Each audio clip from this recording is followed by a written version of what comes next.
Hello and welcome to this FPL Gameweek 9 preview with me, Holly Shand. The international break is finally over and it's time to get our fantasy teams back in shape. I've got lots to cover today. I've got the deal sheet, we've got the top transfers in, my differentials and team of the week, a little throwback and an update on the fixture calendar. So stay tuned for all of that. If you are new around here, please give this video a like and subscribe to the channel. I'm hoping to smash 500 likes on this video and all of your support is really appreciated.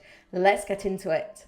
So I'm going to start off with the deal sheet for Game Week 9. So this is the top players in each position to buy, sell and monitor. Starting off with the goalkeeper slot, and the player I've got on my buy list right now is Crystal Palace's Vincent Guaita. I think for those on a wild card this week, he is by far the best option of the 4.5 million goalkeepers.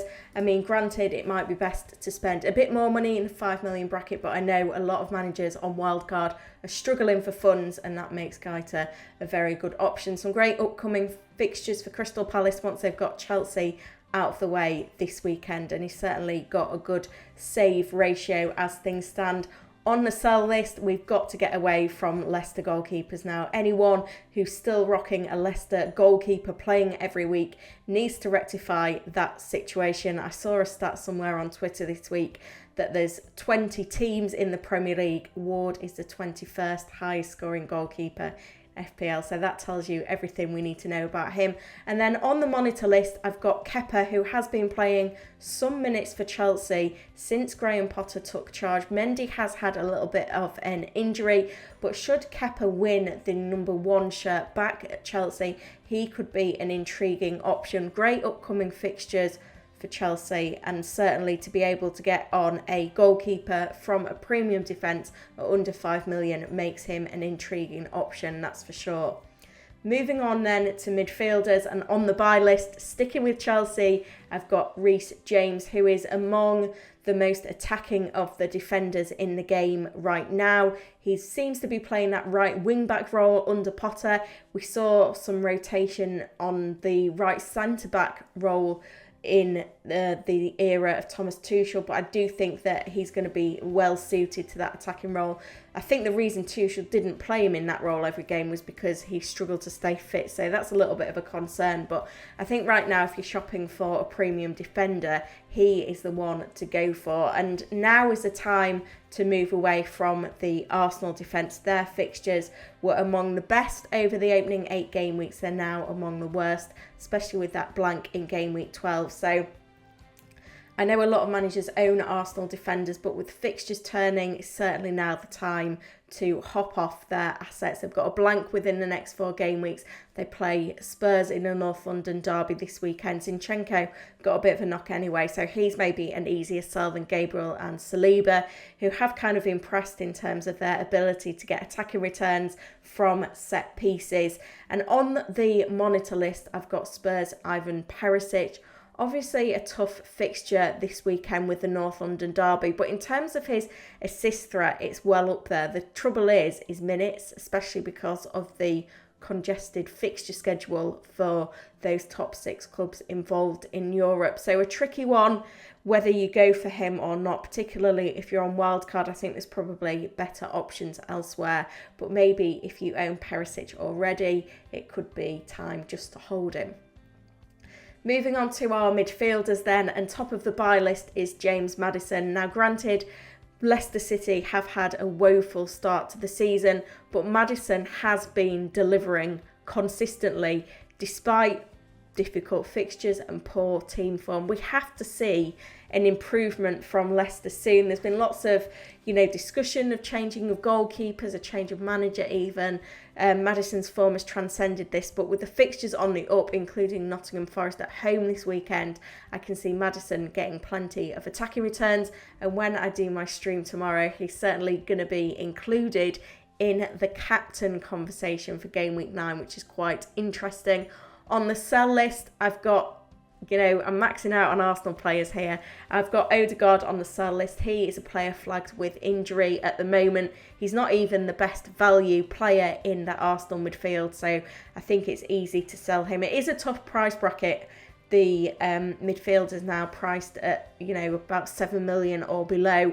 Martinelli's still probably the best pick in there, even for wildcarders, despite the tough fixtures for Arsenal. But maybe that's just because of the retained value. But I think if you're on players like Odegaard, then now is the time to sell. And on the monitor list, I've got Marcus Rashford. Obviously, the Manchester derby this weekend is not an easy game for Manchester United, but they are a team in form and they do have some good upcoming fixtures as well. So we'll be waiting for team news on Rashford's availability, having been flagged with injury for the last few games. But given the lack of depth in this price bracket, even if you can afford to bench him this week, it may be wise just to hold him with the good upcoming fixtures after this weekend. Now, finally, moving on to forwards on the buy list this week, I've got Ivan Toney. Great fixture against Bournemouth this weekend makes him a really attractive option. And we need to remember now that the top performing players from an attacking perspective in the game are all forwards. So if you aren't on 3 forwards at the moment, now is certainly the time to buy. To get Toney in, I'm not against selling Gabriel Jesus. His ownership is rapidly declining. To be fair, I sold him on wildcard in Game Week 8 and he did punish me with an attacking return, but he is now 1 yellow card away from a suspension, so that might help the argument, especially with those tough fixtures over the next 4 game weeks. I think we need to reconsider Arsenal assets when we get to Game Week 13 after the blank, where their fixtures turn for the better. And on the monitor list, we've got Alexander Isak at Newcastle United, who left their international duty for Sweden early with an injury. He is expected to be out for the next couple of games. We need obviously firm news from Eddie Howe before selling, but if you are looking to jump off him this week, Ivan Toney is probably the best replacement. If you're shopping for a differential this week, then I've picked out a trio of options, one in each position, low owned, that should serve you well over the next game week. First of all, in defence, West Ham's Vladimir Koufal. I think with West Ham's fixtures turning for the better, we should see a good increase in form. And Wolves right now, their opponent, are struggling to score goals. We could see a first game for Diego Costa, but he, arguably isn't, fit yet to play. Jimenez has had his own issues this season, so it's slim pickings from Wolves attackers. We could see Podence up front, and I think that will help West Ham to keep their clean sheet in that fixture. And Koufal as well carries plenty of attacking threat. He has been playing in that right wing-back role. Moving on to midfield, as I've already mentioned, you're going to see a few shout-outs for James Maddison today. Nottingham Forest at home is a great fixture, and he's been averaging over an attacking return every other game, which is phenomenal given Leicester's poor form. We should see, it's a big game for Leicester against Nottingham Forest at home, a fixture that we haven't seen in the Premier League for a long, long time. I think Leicester will be fired up to win this one, and I wouldn't be surprised to see Maddison on the score sheet against a team that are struggling for clean sheets. The final pick, one that's been getting a lot of attention in the FPL community, is Bournemouth Dominic Solanke. Brentford at home this week. He has kind of got a few attacking returns so far this season. Bournemouth have been struggling though. I think they've got the worst expected goals metric of any team in the Premier League. So it is a concern picking Solanke, even though he is their star man. But with good fixtures on the way, we should see an upturn in form for Bournemouth. And with Solanke at the helm, I think, there's certainly potential for attacking returns from him. But there is still some concern there. I do fancy him, though, as a bit of a differential punt in a position where there aren't that many options to consider at our disposal. Now, given we've just had the international break, it seems like a good time to revisit the fixture calendar. We've got 8 game weeks before the World Cup break, where players are released for international duty, and we don't get FPL action again until Boxing Day in the UK, the 26th of December. So we've got 1 blank game week in there, 7 normal game weeks. But the thing I want to highlight is that second column and the midweek fixtures. For the teams involved in Europe, bar Manchester City, who have that blank in game week 12, all the other 6 teams involved in Europe this season, so that's Liverpool, Chelsea, Spurs, Arsenal, Manchester United and West Ham, they don't have a free midweek between now and the World Cup. So eventually we are going to see some rotation. Now, we do tend to see that, the likes of Arsenal and Manchester United and West Ham are able to rotate their squad in the Europa League. And if the teams involved in the Champions League manage to wrap up their group stages early, they could afford to rest players. They could even afford to rest players for the League Cup third round. But, Champions League has looked very open so far this season. So that rotation is certainly going to kick in at some point, which is something that we need to keep an eye on. Having a look at the top transfers in for this week, then a few surprises in there. William Saliba, because of his massive haul in game week 8, has been quite popular in the transfer market, but I think managers are failing to realise how poor Arsenal's fixtures are in the next upcoming period. I wouldn't recommend buying an Arsenal asset right now.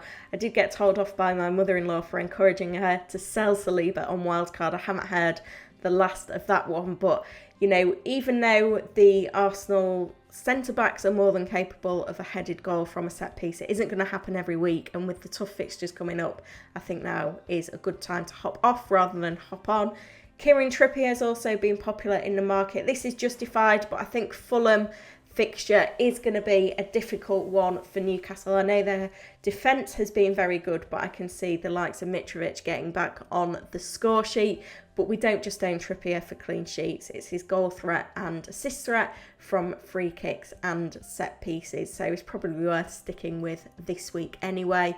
Final piece of the jigsaw is Leicester's James Maddison. Once again, there's no wonder we've struggled with that 8 million midfielder price bracket. Dejan Kulusevski apparently injured in the international break as well. So, if managers looking to buy a player in that price bracket, I think James Maddison is probably the pick of the bunch given his form so far this season and Leicester's good upcoming fixtures.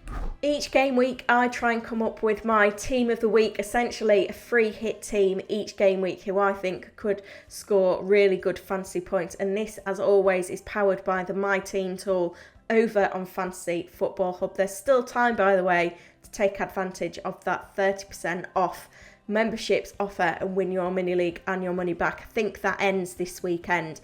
So I've gone with Raya in goal. I think Brentford have got a good chance of a clean sheet at Bournemouth, and I've also gone with Ivan Toney as well because I'm expecting goals from this Brentford side against a team that has struggled defensively. Had to pick Haaland and Cancelo. It was hard to know what to expect from the Manchester derby, but these two are in such good form right now that it's hard to leave them out.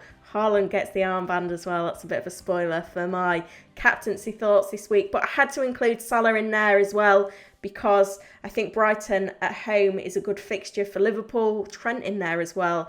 They're two players that I'm personally worried about not owning in FPL this week. I've doubled up on the Leicester attack with Maddison and Barnes. We've not seen a lot from Barnes yet this season, but I think with this fixture, he could come to life.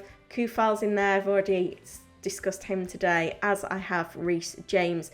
And I've taken a punt on Jack Harrison, who's third for chances created so far this season.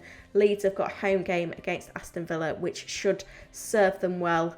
One player I couldn't fit in my team of the week, though, was Harry Kane. It's hard to omit him because the North London derby is a fixture he generally excels in.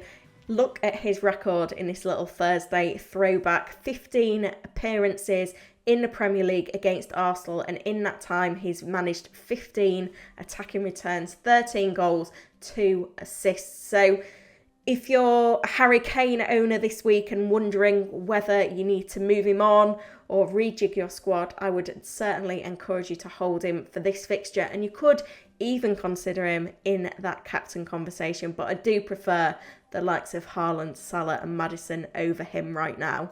If you've got any dilemmas about your own squad for Game Week 9, get in the comments. I will try and answer every question that comes in within 24 hours of posting this video. And if you've enjoyed this, let's help get me to 500 likes on this video and 15,000 subs. I am closing in on that, and hit the notify button, which will let you know when I go live with the stream on Friday lunchtime, looking at my final transfer plans, captain plans, and answering all of your questions. Good luck everyone for FPL Game Week 9.